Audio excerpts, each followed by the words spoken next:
Shabbat Shalom. So I need to put a little bit of a content warning, like they would be in the upper corner of your TV for an episode of something. We have a wonderful showing from our younger congregants, but there are certain things that will come up in this sermon that I will try to buffer with euphemistic language and perhaps obscure vocabulary to keep them from being too alarmed or distressed by what they will hear. But you may end up having some interesting and important conversations with them on the way home. If anybody struggles with the vocabulary, please let me know afterwards, and I'll be happy to explain everything in graphic detail if you have a permission slip from your parents. So we are coming up on the high holidays, if you didn't already know, and that, of course, means that we will be hitting Yom Kippur. And the most famous single section of the Yom Kippur service is Kol Nidre.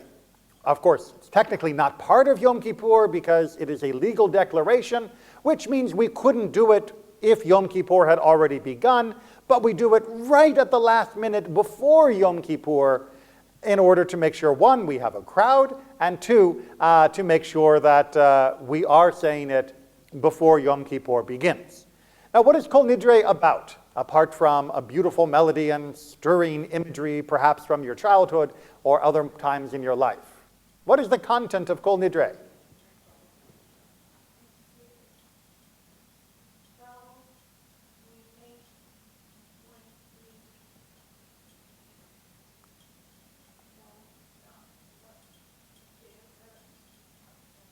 Right, it's a vow. It's about our vows, right? Literally, Kol Nidre, all vows.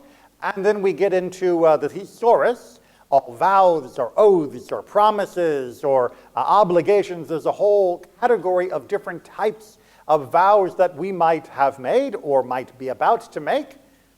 And what does Kol Nidre say about all of them? Yea vows. What? It wipes them out. It wipes them out. All of our vows are kaput, gone. They are worth bubkis. They are nil, completely zeroed. Now, there is some debate about the precise wording. Some people recite it as all of the vows from last year until today. Many people will recite it from this Yom Kippur to next as a preemptive nullification of vows. Now, historically, it may surprise you to learn, but many eminent and very learned rabbis have opposed the recitation of Kol Nidre because it seems to be a wholesale nullification of a Jew's word. I mean, if all of our promises can be nullified by just chanting a few times this formula, then what good is a person's vow? What good is their promise? Apparently, it's completely nothing. Either they've already preemptively canceled it from last Yom Kippur, or they are about to cancel it when next Yom Kippur comes around. And many rabbis have felt that this is completely undoing the value and the meaning, the trustworthiness of our communities. And yet, the nation persists. And yes, this is one of many examples where rabbis say one thing, but we end up doing something else. Believe it or not, rabbis don't always get their way. But in this particular case, the nation may be onto something. And it may not be the best solution, but it is a solution to a real problem. And to understand what that real problem could be, what trouble vows can get us into, we're going to go back to one of the least pleasant sections of the entire Tanakh. Those of you who have never read through the entire Tanakh, talk to me about it. I'll give you some advice about how to make it through. But at some point, you're going to hit the book of Judges. The book of Judges, Shoftim, deals with our time in the land of Israel after Joshua and before we have a king. It is a time of judges, of the chieftains of the different tribes. And we are a loose confederation, each tribe living within their own territory. And it is essentially a catalog of either problems that befell individual tribes or groups of tribes, or some that did seem to trouble the entire nation. And the story we're going to talk about, and the one for which I will try to elevate my vocabulary and euphemisms to the nth degree, is found at the end of the book of Judges, chapters 19, 20, and 21.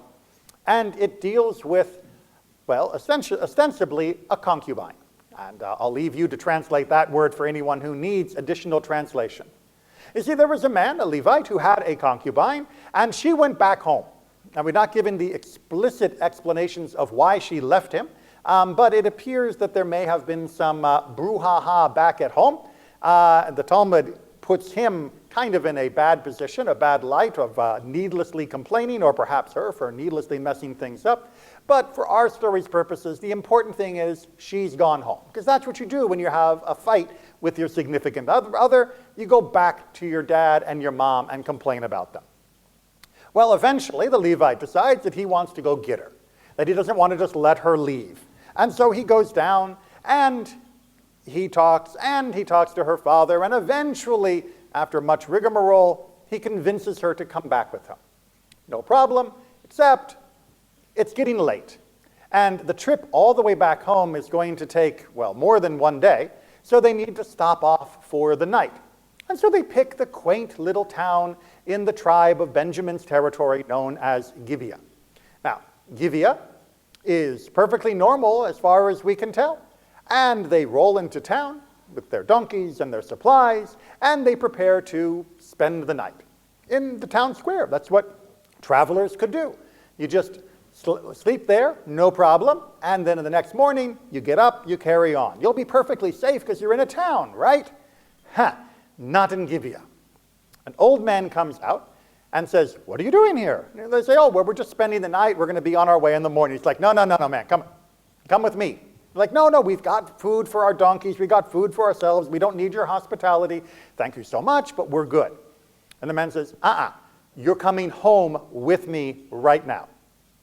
He brings them home. He feeds them. He gets them ready and all such. And then, of course, bring him out. Bring out the man inside so that we can know him, to use the biblical euphemism. If this sounds familiar, it is exactly the same call that is done in Sodom and Gomorrah when the angels are visiting Lot. And Lot, as well, had found them in the town square and tried to hide them from the locals, and that didn't work out either.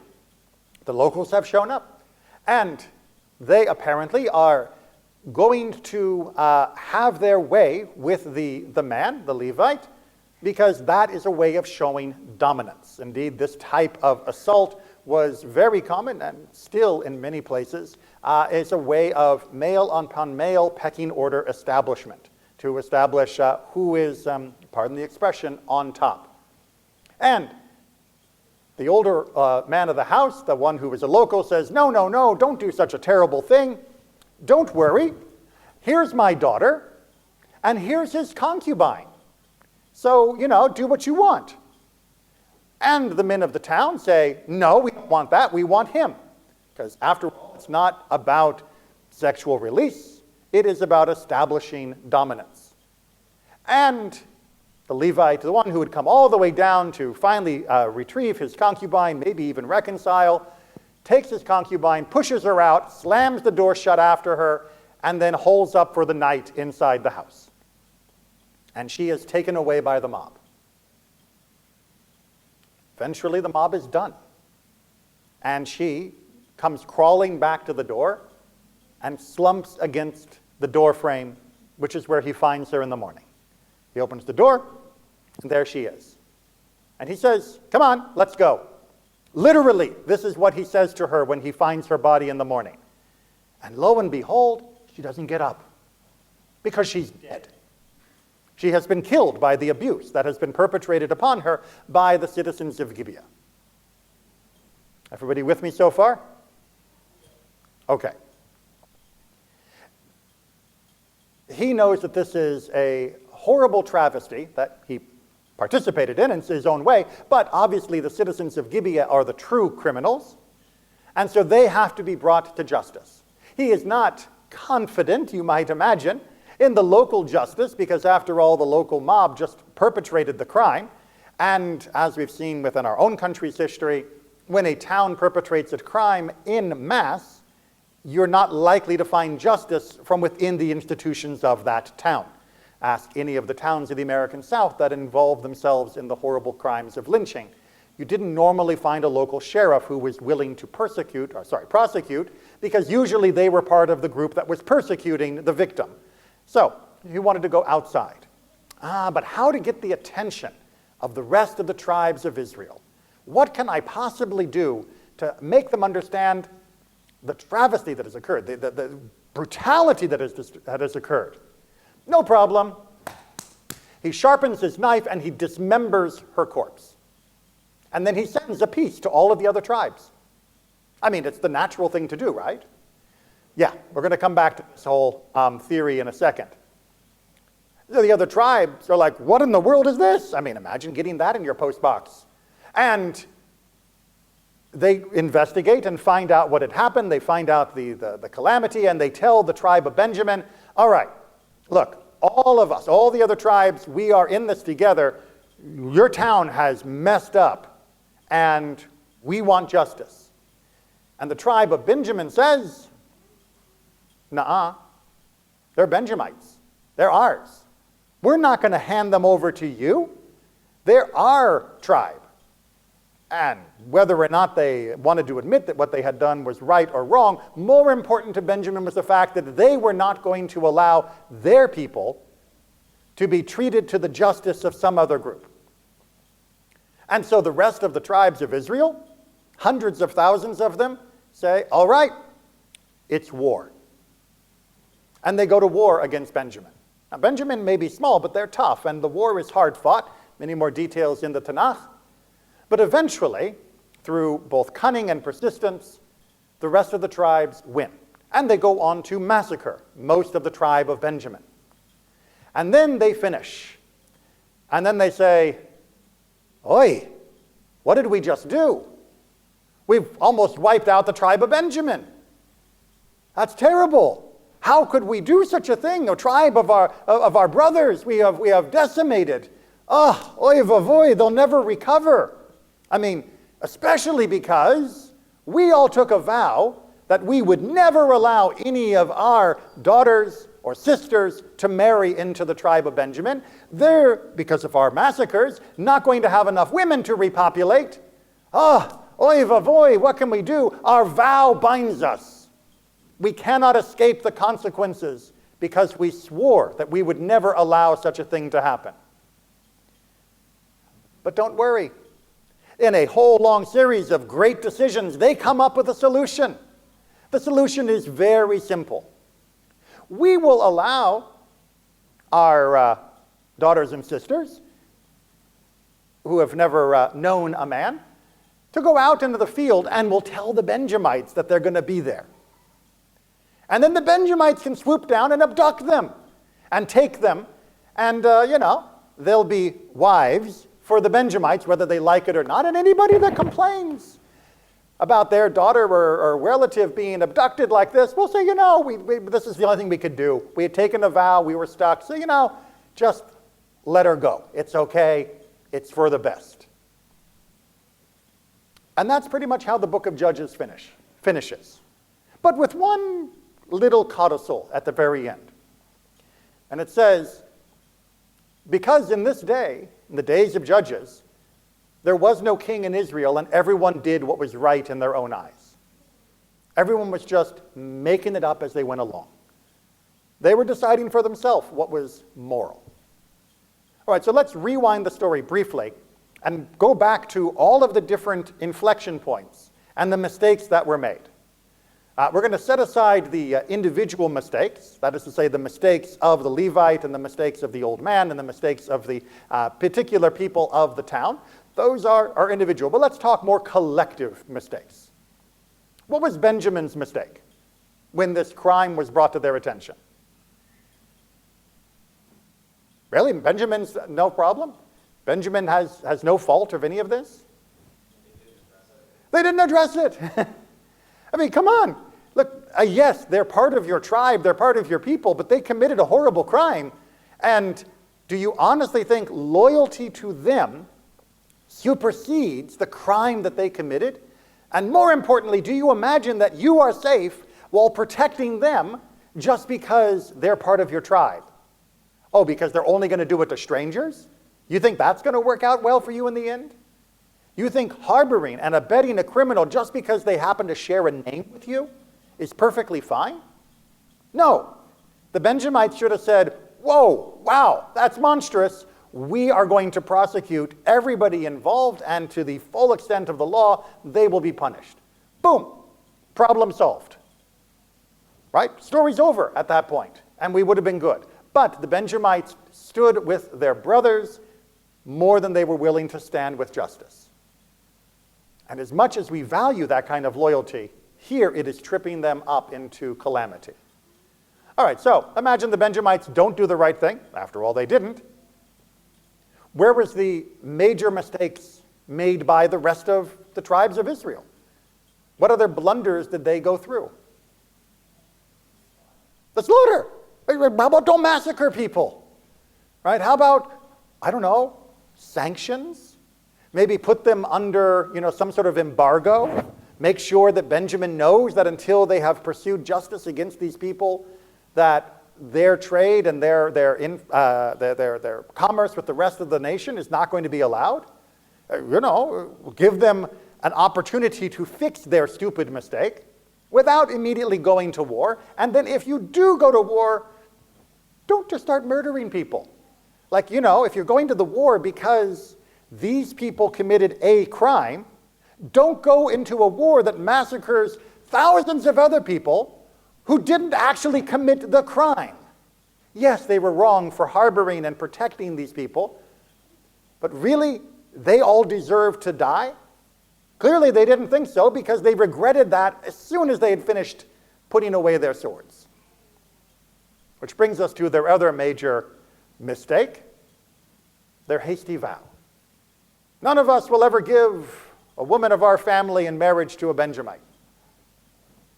What? What kind of stupid vow is that? Well, it's the kind of stupid vow you make when you're angry. It's the kind of stupid vow you make when you're standing up to protect the rights of husbands or men who have concubines, that if that's the way they're going to treat our women, then we've got to defend our women, and other such nonsense that has been around since the beginning of recorded history. And so they get into their minds that they are going to make this vow, and once they've made that vow, we come to the fourth major problem. Just cancel the vow. Climb down from the position you've taken. Benjamin should have done this as well. Once they had said, no, we'll never hand over our brothers, they could have said, yeah, but look what they actually did. Sorry. We thought you were just picking on them. No, that was pretty horrible. Our bad. Yeah, take them for justice. And likewise the rest of the Israelites. Whoa, I can't believe we were so crazy that we made a vow that we would never have a connection to the rest of our nation, that we would cut the Benjamites out completely. Well, we may not be able to bring the dead back, but we can at least get rid of this stupid vow so we don't cause any more trouble. But no, you can't do that. A vow is more important than a human life. A vow is more sacred than a human life. A vow is more precious than your own children, who you are going to send out knowing they will be kidnapped and abused. That is why we have Kol Nidre. To teach us that sometimes we make mistakes. Sometimes we make bad decisions. Sometimes we make bad vows that may feel right at the moment, but upon just a moment's reflection are obviously fundamentally flawed. And we should climb down rather than hold fast to those mistaken vows, to our mistaken decisions.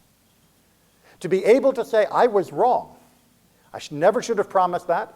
I never should have made that oath. I never should have made that vow. I never should have done what I had done, is at the essence of Judaism. That is the heart of our faith, that we recognize the mistake, that we don't whine and complain, or worse, puff ourselves up in pride and say, no, I did it, therefore it must have been right, and I refuse to imagine any other way of looking at it. Instead, we say, you know what, you got a point. that was a pretty big mistake I made. Let's try to fix it to the best we can, and if necessary, let's execute justice as it needs to be done. The book of Judges tells us that this is what led, this incident and the overall pattern of the entire book, of each person just doing whatever they thought was right and never second-guessing themselves, never holding up their behavior to some other mirror to see whether or not it actually looked right upon reflection. That is how we ended up with a king. Because the people said, we can't be trusted with ourselves. We can't be trusted to do what's right. So instead, we need someone to make us do what is right. And in the ancient world, and in the modern as well, that's called a king. We want someone to force us and other people to do what we think is right, because we cannot be trusted to judge ourselves. Now, they were right that at the time they were not great at judging themselves. But anybody here a Tanakh scholar? Did having a king make all these problems go away? No more murder, no more oppression, no more infidelity, no more attacks, no more abuse, no more idolatry, no more extortion, no more bribery, no more corruption. All those went away once we finally had a king, right? No, they happened in the king's own families, let alone within the rest of the nation. Read the books of the prophets, from which we have an excerpt of Isaiah today, but read the ones that are a little harsher, not the comforting ones, and you will see that everything we have been doing during the time of the judges, we continue to do during the time of the kings, only now it's worse, because there is somebody at the top over whom there is no one else to come against them except God when they mess up. And we don't get the solution we were looking for. The story at the end of the book of Judges is one of the most heart-wrenching because the people have correctly identified the problem. The problem is we are making bad choices. We are using our own internal benchmark, and we have not properly calibrated that, and we need someone to whip us into shape so that we will do what is right rather than what is wrong. They were right in their diagnosis of the problem. I mean, they just lived through a horrible catastrophe of their own making, and they recognized it was of their own making. They needed something to fix it. But they picked the wrong thing. By going for a king, they bypassed that they already had the king. This is the fundamental flaw in the thinking of our people at that point and at almost every subsequent point in our history. Is thinking that if only we had the right institution, if only we had the right person, if only we had the right structure to force things to be right, then all would be right in the world if we just had the right king, the right person, the right whatever. And God is screaming through the prophets and through the texts that we continue to read, you've already got what you need to know. This is exactly what the next week's Torah portion tells us. It's not across the ocean. It's not up in heaven. God's already given you the instructions. And the instructions aren't start off by giving all of your authority to a king who has no checks on their abilities, who will turn around and punish you for no good reason and lead his own life in corruption. That's not in the book. That's not the solution. The solution is use the Torah to govern yourself rather than just what you feel like doing at any given moment. Use the laws of ethics, of morality, of compassion, of love, of justice that the Torah lays out in such clear detail. And you'll be fine. That's all. You don't need a king. You don't need somebody to bully you into doing what is right. If God wanted to bully us into doing what is right, God could just run us like a puppet. But that's not the purpose of human life. It is not so that there happens to be a bioorganic chemical computer that's running around that is doing exactly as it was programmed with no free will, no choice, no own ability to own their own actions. God has plenty of those. They're called animals. God wanted humans to choose right from wrong on their own and to recognize God as the lawgiver who has determined what is right and wrong so that they will do right for the right reason. A king doesn't accomplish that. And the entire rest of the section of our historical portions of the Tanakh is there to show us that we didn't need a king. Because we already had the king. And that these kings did not bring peace. And they did not bring justice. And they didn't even bring faith in God to the people. Instead, they just magnified the problems we were already dealing with. As we approach Yom Kippur, it is always tempting to imagine what could there possibly be that would fix the world. Or maybe even, if we're being a little more modest, fix me. Maybe if I found the right book. Maybe if I found the right YouTuber, the right podcast. Maybe if I found the right king to just make decisions for me. Maybe I should join a cult where I can give over all my property and then the cult leader can tell me what to do. That temptation is strong within Judaism as well as in the rest of humanity. But at least Judaism says explicitly, don't do it. You have the ability to make your life what you want. I'm not talking some self-help nonsense about how you can, drop 20 pounds and earn, 7 figures in a year just by following some simple method. I'm talking about the actual you that matters, of who you are inside, who you feel when you approach yourself in the mirror to be a worthy person. You've got the ability to be that person. You just need to actually learn what is right, learn what is wrong, and when you do right, be proud of yourself, and when you do wrong, fix the mistake. I know it sounds so stupidly easy that everyone should be doing it, but we've got 10,000 years of recorded human history to know that we don't do that easily. And so we come together, we remind ourselves, we instruct ourselves, we guide ourselves, and we say Kol Nidre, dear God, whatever stupid thing I promised, whatever nonsense came into my mind as an oath that I was going to swear, that I now realize was trash, was terrible, was misguided, was based on incorrect information. All of my bad opinions, all of my mistakes, I renounce them. I'm walking away from it. I'm going to do better than that. I am not going to feel tied to my past as some anchor pulling me into the depths of worse and worse decisions because I'm too prideful to admit my mistakes, or I've somehow got a backwards judgment of what is sacred, that I will value the words that I uttered in error more than the deeds that I should do in sanctity. Kol Nidre puts us back in the right frame of mind. It's not about canceling our promises. It is about freeing us from our mistakes. So use these high holidays to rethink not just the small mistakes of, I took too many paper clips at off work and maybe I brought them home and that's stealing. We can talk about that another time if you like. But the mistakes of, I've held a grudge against my sister for 40 years. And you know what? Maybe I need to climb down off that. I've been bitter at my coworker because of this, that, and the other. And you know what? Maybe I got the wrong end of the stick, or maybe I was right that it was a problem.